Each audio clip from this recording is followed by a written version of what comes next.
Bonjour à tous. Nous rejoignons aujourd'hui le diocèse du Havre, 400 000 habitants, dont une large part en zone urbaine, une majorité en tout cas. Dans notre émission, nous allons faire le point sur la présence de l'Église dans les quartiers populaires, se voulant autrefois proche du monde ouvrier. Des religieux, des religieuses s'y étaient installés, puis tout un réseau de chrétiens. Depuis, le contexte social a évolué, plus de chômage, plus de précarité et de tension. Et après des années de présence et de service, souvent humblement, on a pu voir des religieux, religieuses qui ont vieilli. Qui assurera aujourd'hui la relève? Quel est l'enjeu de cette présence chrétienne dans les quartiers? Non seulement présence, mais aussi témoignage. Nous en parlons avec notre invité, Monseigneur Jean-Luc Brenin. Bonjour. Bonjour. Évêque du Havre. Ensemble, bien sûr, nous reviendrons sur la démarche intitulée Cap sur l'avenir que le diocèse est en train de vivre, également le synode des jeunes. Mais peut-être un mot sur votre parcours, pour commencer, parce que ça donne aussi des clés de compréhension de votre expérience. Vous êtes originaire du Nord, prêtre puis évêque auxiliaire de Lille. Vous avez forgé votre expérience dans les quartiers populaires de Roubaix, finalement. Le pape vous a nommé un temps à Ajaccio, 2004 jusqu'à 2011. Vous avez été rappelé ensuite sur le continent, d'une certaine manière, au Havre.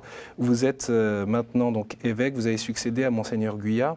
Qu'est-ce que vous percevez de ces quartiers populaires sur le temps, au fond, depuis vos premières expériences en tant que prêtre, ou dans ces quartiers où vous avez grandi, jusqu'à aujourd'hui?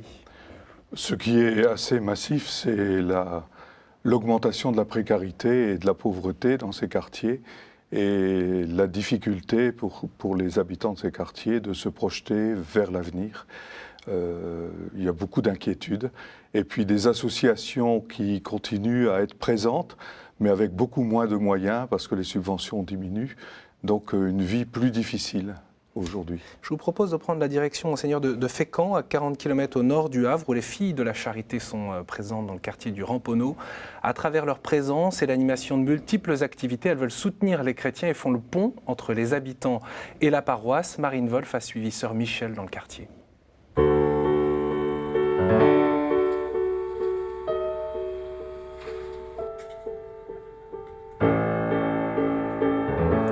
Depuis 5 ans, Sœur Michel est installée avec les filles de la Charité dans ce quartier populaire de Fécamp.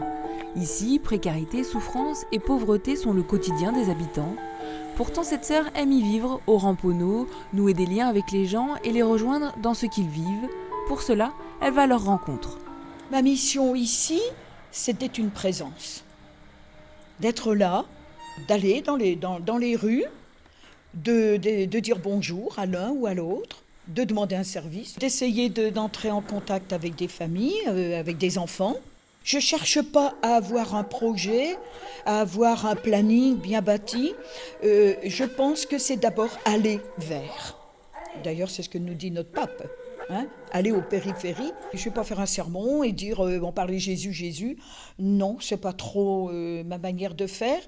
Mais je pense qu'à partir de ce que je suis, c'est là que je dois porter témoignage. Et de vivre vraiment de Jésus-Christ pour pouvoir le transmettre à d'autres par ma manière d'être, par ma façon d'accueillir l'autre, je crois que c'est ça. Et puis le reste viendra après, l'Esprit Saint, il fait son travail aussi. Je ne suis pas trop croyante parce que j'ai été abandonnée par mes parents. C'est pas envers l'Église, c'est... Comme on nous dit, Dieu va redescendre sur terre, faut pardonner. Moi, pardonner, je ne peux pas pardonner. Je me suis battu pour qu'on garde l'église du Ramponneau ouverte. Parce que normalement, l'église, ils voulaient la détruire, moi je ne suis pas d'accord. Je ne suis pas croyant, mais je ne ferai pas du mal je vais à l'église pour mes enfants, je vais au cimetière. Mais pour moi, il y a des trucs qu'on me dit que Dieu existe pour des trucs, je ne crois pas. Entre la vie de la communauté et ceux qui habitent dans les immeubles autour, il y a un grand pas. Sœur Michel monte et descend les escaliers pour tenter de créer un pont entre les deux, un chemin pas si simple à emprunter. Dans sa mission, Sœur Michel est épaulée par le curé de la paroisse Saint-Guillaume, le père Pascal Duménil, une paroisse qu'il connaît bien. Ça a bougé depuis quand même quelques années, mais on est quand même dans un climat où la pêche de Terre-Neuve a été très imprégnante dans cette cité des Terre-Neuvains qui est Fécamp.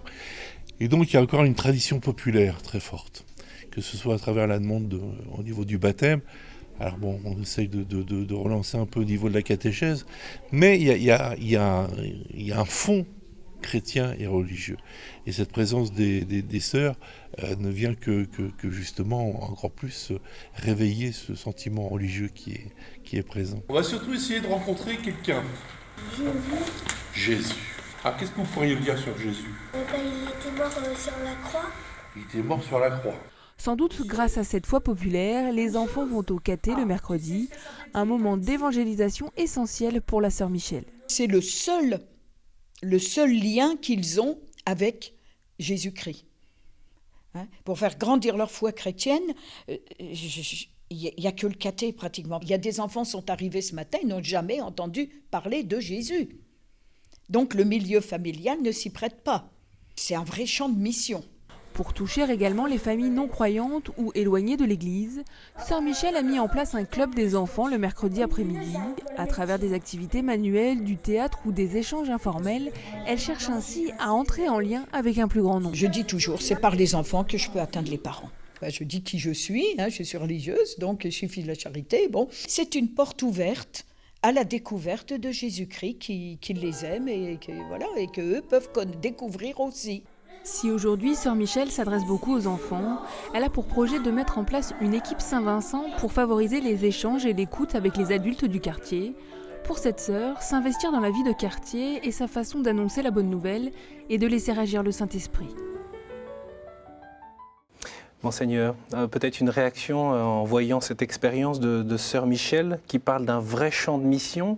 Et en même temps, on voit que même si ça paraît le fruit de patients efforts et de relations, le chemin est possible de pouvoir descendre, j'allais dire, de son immeuble pour aller à l'église ou fréquenter la catéchèse. Tout à fait. Et puis, cette belle proximité vécue par les sœurs, parce qu'on voit sœur Michel, mais il y a toute une communauté. Et évidemment, les religieuses apostoliques présentes dans les quartiers sont un élément essentiel. Aujourd'hui, d'autres personnes vivent avec sœur Michel un compagnonnage, une proximité. Je pense à un instituteur qui porte le souci de faire naître la JOC dans ce quartier. Et moi-même, j'irai chaque mois animer une séance de Lectio Divina dans cette église que nous avons vue, parce que je crois que ces gens, ils ont droit à avoir ce contact avec la parole de Dieu pour devenir croyants. Et en même temps, on entend bien dans la parole de cette habitante, elle dit, moi, je ne suis pas croyante, enfin bon, en même temps, elle a fait baptiser ses enfants, elle fréquente les cimetières, comme elle dit, oui. Mais il y a un peu une barrière à franchir, Je crois que c'est peut-être les chrétiens que nous sommes qui devons aller vers cette personne et finalement lui faire découvrir que Dieu est à l'œuvre dans sa vie. Alors elle n'a pas les mots pour le dire et elle ne vit pas cette expérience. Mais le témoignage des chrétiens et le contact avec l'Évangile peut faire grandir la foi chez cette personne. Pourquoi vous souhaitez, Monseigneur, un redéploiement de l'Église, notamment dans ces quartiers populaires ? Il me semble, pour moi, ce qui reste un peu dans mon ministère, c'est cette phrase du livre des Actes, quand Paul se trouve devant Corinthe et qu'il s'entend dire « Il y a dans cette ville un peuple nombreux qui m'est destiné ». Et pour moi, l'Église qui est confiée à mon ministère d'évêque doit pouvoir entendre cet appel de Dieu. Oui, il y a des hommes et des femmes, il y a des jeunes, des enfants que Dieu veut rejoindre, que Dieu aime et il a besoin de nous pour qu'il le découvre et puisse s'en réjouir et le célébrer.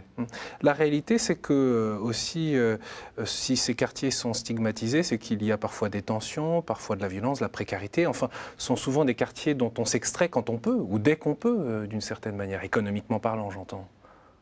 Effectivement, et aujourd'hui, ceux qui restent dans ces quartiers, c'est souvent ceux qui n'ont pas la possibilité d'aller ailleurs.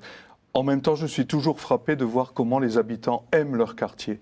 Et c'est toujours difficile dans la faveur des restructurations du quartier. Quand on transplante des populations ailleurs, ils perdent leurs relations qu'ils ont nouées. Il y a quand même une fraternité possible dans ces quartiers et l'Église doit pouvoir y jouer son rôle en service d'humanité au nom de Jésus-Christ. Une question, Monseigneur. On a vu à l'instant les Filles de la Charité. On sait qu'il y a quelques congrégations qui ont beaucoup investi dans les quartiers populaires, dans les cités, pour habiter, notamment avoir un appartement, un lieu de vie qui soit tout proche des habitants. On observe que, comme je le disais tout à l'heure, ces religieux, ces religieuses vieillissent aujourd'hui. Il n'y a pas forcément de relève. Comment vous l'analysez ? Je crois qu'effectivement, la vie religieuse apostolique connaît aujourd'hui des difficultés de renouvellement. Et hélas, on voit chaque année à peu près une communauté qui s'en va. La dernière congrégation religieuse masculine, les franciscains, quitte le Havre cette année.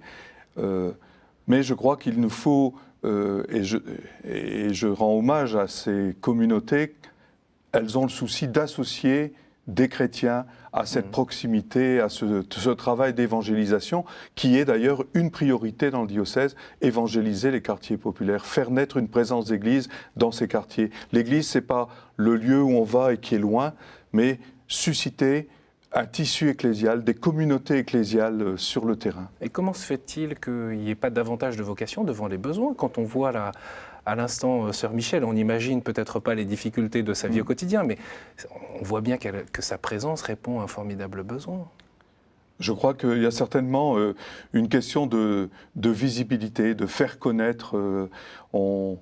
On est souvent loin de ces quartiers. Je vois au niveau national, au niveau du Conseil Famille et Société, nous sommes en train de préparer une réflexion sur les quartiers populaires comme question sociale. Et ça fait peur. Et je crois qu'aujourd'hui, ça doit être une priorité pour l'évangélisation. Donc autrement dit, évangéliser ou être une présence chrétienne dans ces quartiers, c'est aller aussi à contre-courant de la société d'une certaine manière. Oui, avec peut-être une société, encore qu'il faut reconnaître que les municipalités cherchent quand même à être présentes, à garder de la vie, mais l'Église participe et doit établir des partenariats avec ces associations nombreuses qui travaillent dans ces quartiers.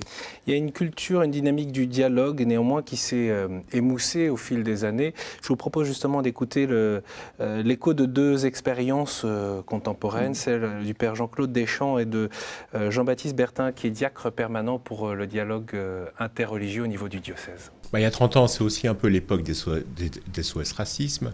C'est l'époque aussi, c'est l'époque de Touche pas à mon pote. C'est derrière, il y avait aussi l'idéal de toute une mixité, religieuse, une mixité culturelle. Aujourd'hui, je crois que dans les quartiers, on retrouve, là encore, je ne veux pas trop généraliser, mais on retrouve plus cet idéal de mixité. Il y a plus un communautarisme. Je crois que les Tours ont fait partie un peu d'un tournant. Les chrétiens ont stigmatisé un peu les musulmans et les musulmans, du coup, se sont un peu renfermés sur eux-mêmes. Notre rôle de chrétien, c'est d'essayer, encore une fois, de vivre ensemble, mais c'est difficile. Moi, à mon avis, sans exagération, le feu est un peu sous la cendre, quoi. On n'est pas dans les dialogues du dimanche matin quand les théologiens musulmans se parlent entre eux. Là, c'est un régal. Bon. Dans les quartiers populaires, c'est un petit peu plus difficile, quoi. Le groupe interreligieux, il y a une bonne partie de demande finalement de savoir. On veut savoir quelle est la religion de l'autre, quelles sont ses écritures, quels sont ses préceptes, ses principes religieux, ses fêtes. Ça apporte, d'abord, on se rend compte du temps qui est nécessaire, de la patience qu'il faut pour dépasser ses préjugés. On se rend compte aussi que la curiosité va croissant. On a de plus en plus envie de comprendre un peu la religion de l'autre. Quand on est sur un groupe de 25-30 personnes, on développe une véritable confiance mutuelle. Ce qui est dommage, c'est que ça ne puisse pas faire tache d'huile vis-à-vis de l'ensemble des chrétiens ou l'ensemble des musulmans. Mais c'est un véritable lieu de tolérance et puis d'écoute de l'autre. Et c'est vrai que ces quartiers, ils sont un défi finalement parfois au vivre ensemble, parce que ce dialogue qui est souhaité, comme on l'entendait à l'instant, par des élites ou par des gens qui réfléchissent, c'est moins facile de le faire vivre sur le terrain. Oui. Oui, effectivement. Et je crois que les conditions de vie, plus difficiles qu'il y a quelques années, sont un obstacle pour le dialogue, parce que la tentation, c'est de se replier sur ces difficultés, de se replier sur une communauté, et il faut aussi prendre la mesure des stigmatisations successives qu'il y a eu. Est-ce que les chrétiens ont stigmatisé les musulmans, comme on l'entendait à l'instant du Père Deschamps ? Ce sont des discours parfois médiatiques, parfois politiques, hélas, qui laissent penser qu'il n'y a pas une communauté de destin. Il y avait davantage, dans les années où j'étais prêtre sur Roubaix, il y avait le sentiment d'une communauté de destin. On habitait le même quartier, on était dans le même bateau. Et aujourd'hui, il y a des discours qui montent les populations les uns contre les autres. Il y a des mouvements de radicalisation du côté musulman, mais aussi du côté des chrétiens. Il y a des chrétiens qui ont de la peine à consentir à la présence de l'autre différent. Et je crois qu'il faut vraiment vaincre et pas s'avouer vaincu. C'est un travail de patience, comme disait Jean-Baptiste, diacre de la Mission de France, qui travaille au quotidien avec ces populations. C'est un travail de patience, mais il faut relever le défi. Il en va de l'avenir d'une famille humaine. Et en même temps, on entend le Père Deschamps qui dit « le feu est sous la cendre ». Sous-entendu, c'est à la fois quelque chose qu'il faut bâtir, qui est possible, comme vous le dites, mais qui est aussi en difficulté aujourd'hui. Oui, à cause de ces mouvements de radicalisation qui rendent difficile le vivre ensemble. Et je crois que l'Église, elle se définit comme cela. D'ailleurs, dans la constitution du Concile sur l'Église, c'est servir l'unité du genre humain. Et il y a là, je crois, un défi pour la mission de l'Église. Face à ces radicalisations, souvent religieuses, au fond, quand même, ou de sensibilité religieuse. Qui prennent des formes religieuses, mais qui ont un fondement socio-économique. Je voudrais que vous nous expliquiez pourquoi la présence des chrétiens est d'autant plus importante, précisément dans ces quartiers où le vivre ensemble peut être mis en difficulté.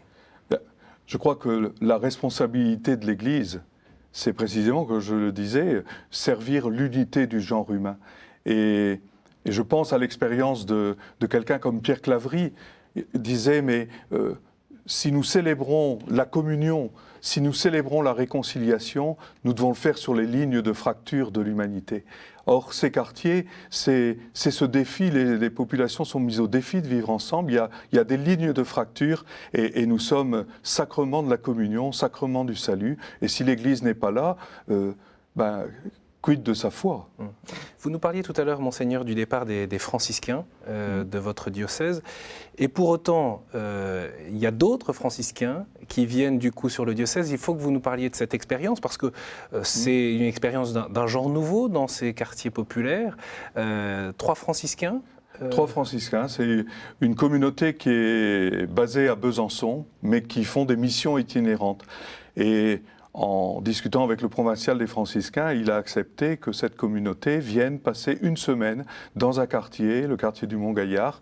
Et avec ceci de singulier, c'est qu'ils viennent, ils sont logés chez l'habitant, ils reçoivent ce qu'on leur donne. C'est vraiment retrouver l'origine, l'ordre mendiant. Et ça a été préparé avec la communauté du quartier. Mais ils ont été à la rencontre des habitants, gratuitement. Et ça a réveillé, alors il ne s'agit pas de dire c'est la solution pour l'évangélisation de ces quartiers, parce qu'après il faut permettre d'inscrire dans la continuité cette relation entre les chrétiens, mais il y a là une invitation à l'audace missionnaire, oser aller à la rencontre des autres, les mains vides, en mendiant leur amitié, leur hospitalité. Il y a là quelque chose qui est du charisme franciscain, mais qui peut aussi être parlant pour des chrétiens aujourd'hui. Oui, on imagine un peu quand même les débats entre, parce que c'est pas forcément la culture qui s'est déployée dans l'Église présente justement dans ces milieux populaires, d'être l'annonce explicite. Je dis pas le parachutage extérieur, mais en tout cas une sorte de pèlerinage, de passage dans un quartier. Tout à fait. Il a fallu qu'on puisse s'expliquer parce que certains étaient habitués davantage à une inscription dans la durée, un compagnonnage d'humanité qui prend du temps, dans la patience. Et ça, c'est pas disqualifié. Mais de temps en temps, il y a besoin d'une visibilité. Alors je crois que ce sont des moyens complémentaires. Il y a des manières différentes d'évangéliser. Le tout, c'est que ça soit vraiment en communion. Et la responsabilité de l'évêque, c'est permettre que ça puisse se mettre en synergie et s'alimenter l'un l'autre. Oui, à l'époque, quand vous étiez curé de Roubaix, vous auriez dit quoi si vous aviez vu passer des franciscains et que votre évêque vous aurait dit Père, je les soutiens. Vous auriez dit quoi? Ça vous aurait surpris à l'époque? Ça n'est pas arrivé, mais c'est vrai que ce n'était pas ma manière de vivre mon ministère dans ces quartiers. Et c'est vrai que c'est surprenant, même quand j'ai appris qu'on n'avait pas besoin de les loger, on n'avait pas besoin de les nourrir, ils iraient mendier. Et ça a marché. C'est ça qui est extraordinaire. Et ça a réveillé, ça a boosté la communauté du Sacré-Cœur et sur ce quartier du Mont-Gaillard. Qu'est-ce que cela dit, Monseigneur Brunin, des enjeux et aussi la manière de faire peut-être dans la pratique pour ces quartiers populaires dans les années qui viennent sur votre diocèse? Bien, je crois qu'il faut qu'on arrive à cette complémentarité, oser aller à la rencontre et oser durer dans un compagnonnage d'humanité avec les gens. Et l'évangélisation, ce n'est pas une chose ou une autre, une méthode ou une autre, ce n'est pas une question de méthode, c'est une question de présence et puis d'amour. Aller à la rencontre des gens, les mains vides, de l'or, de l'argent, je n'en ai pas, dit Pierre au boiteux de la Belle Porte, mais ce que j'ai, je te le donne, c'est l'amour du Christ. Alors j'imagine que cette attitude du cœur, elle a habité cette démarche Cap sur l'avenir. Ça fait 1 an que le diocèse a entrepris cette démarche. En un mot, on peut dire que d'une part, les paroisses ont réfléchi, les 21 paroisses, et puis par ailleurs, les prêtres. Vous avez souhaité qu'ils réfléchissent à la fois avec eux qui ont souhaité réfléchir en disant il faut qu'on réfléchisse notre manière de vivre le ministère de prêtre au service des communautés. Et ils ont choisi de le vivre davantage collégialement, en équipe. Et aujourd'hui, il y a 7 équipes de prêtres qui prennent en charge le diocèse dans 7 unités pastorales. C'est quoi? C'est la volonté de porter davantage ensemble, de manière moins isolée? Être moins isolé, voilà. C'était surtout, disons, quand on est prêtre, seul dans sa paroisse, on doit tout assumer, pouvoir être en équipe, et faire équipe avec des laïcs qui reçoivent mission, avec des diacres, avec des religieux, religieuses, c'est vouloir travailler ensemble et multiplier les collaborations pour la mission. Je vous propose d'écouter 2 paroissiens, Jean-Marcel et Catherine, à Saint-Yves-de-la-Mer, au Havre. 3 forums de discussion ont été organisés sur l'annonce de la foi, la célébration du mystère de la foi et l'exercice de la charité. On les écoute. Catherine, donc voilà ce qu'on a réalisé pour le forum, 2e forum sur le mystère de la foi, la célébration du mystère de la foi. Vraiment, ce que nous avons pu retenir, c'est que beaucoup de personnes se sont motivées pour rester après les Eucharisties de dimanche, plus d'1 heure, pour partager ensemble, pour donner leur avis, pour vraiment, et ont vraiment apprécié cette forme de partage. C'était la première fois que nous faisions cette démarche en paroisse. Tout le monde s'est aperçu, les paroissiens et ceux qui ont participé, qu'il y avait un certain dynamisme dans cette paroisse et qu'il faut cultiver ce dynamisme. Ça serait la première priorité. Et je crois qu'il faudrait peut-être beaucoup insister sur l'accueil. Moi, on m'a demandé d'animer donc ces forums. J'ai participé aux 3 en tant qu'animatrice et j'ai ressenti beaucoup la solitude de plusieurs de ces personnes qui disent « mais moi, on ne me demande jamais rien », qui ne connaissent pas d'autres, même les personnes qui sont assises à côté d'elles. Alors je pense qu'il y a peut-être quelque chose ici à travailler, je vais dire, dans l'accueil. Voilà, un écho de l'expérience de la paroisse de Saint-Yves-de-la-Mer au Havre. Qu'est-ce que cela produit, cette initiative, cette démarche diocésaine Cap sur l'avenir dans l'ensemble des paroisses? Un dossier qui était donné, une sorte de boîte à outils, et chaque paroisse devait construire la démarche. faire une évaluation de sa vie ecclésiale, aller à la rencontre de ceux qui ne fréquentent pas l'Église à travers des enquêtes et des forums, comme c'était indiqué, et à partir de là, rédiger un projet pastoral où on se donnait 2-3 objectifs d'ouverture missionnaire pour chaque paroisse. Et toutes les paroisses, les 21, ont vécu cette expérience. Et donc éveiller la conscience missionnaire, et c'est une conversion facile, difficile? Ah, ça va demander du temps, mais oui, il faut faire vivre des communautés missionnaires qui acceptent d'être signes d'évangile au cœur de cette société et dans cette région du Havre. Oui, ce vendredi 11 octobre, le diocèse vit à la cathédrale un envoi en mission justement à partir de ces projets, après avoir franchi symboliquement la porte de la foi, au début de l'ouverture de l'année de la foi. Voilà, c'est la porte vers le monde. Je voudrais que vous nous disiez un mot sur les jeunes, parce que les jeunes, eux, ils sont en démarche synodale. Oui, alors ils ont un peu d'avance, puisque depuis maintenant le mois d'octobre dernier, il y a eu le lancement du synode, 635 jeunes qui ont traversé la baie du Mont-Saint-Michel. Et ce que je trouve intéressant, c'est que finalement, à partir de moyens qu'ils se sont donnés, ils vont à la rencontre de jeunes qui ne fréquentent pas l'Église. Et on vit vraiment cette dynamique. Les jeunes sont les apôtres des jeunes. Et on est dans la phase du synode près de chez toi, ou au plus près du terrain, dans leur village, dans leur collège, lycée, dans leur université. Ils provoquent des rencontres et des groupes de parole. Nous aurons une rencontre le 23 novembre, un forum de la jeunesse au Havre, qui va récolter un peu tout ce que les jeunes expriment de leur vie. Merci beaucoup, Monseigneur Brunin, d'avoir répondu à notre invitation. Bien sûr, ceux qui veulent rester connectés, vous pouvez aller vous rendre sur le site internet du diocèse avec les agendas des célébrations, des diverses propositions. Je signale aussi, Monseigneur Brunin, en tant que président du Conseil épiscopal Famille et Société, vous venez de publier un ouvrage, Les familles, l'Église et la société, la nouvelle donne. Donc n'hésitez pas, bien sûr, à retrouver l'ouvrage de Monseigneur Brunin. Et puis, bien sûr, cette émission, vous pouvez la faire connaître sur les réseaux sociaux. Vous pouvez réagir et poser vos questions à partir du site internet de KTO. Merci pour votre fidélité et à la semaine prochaine.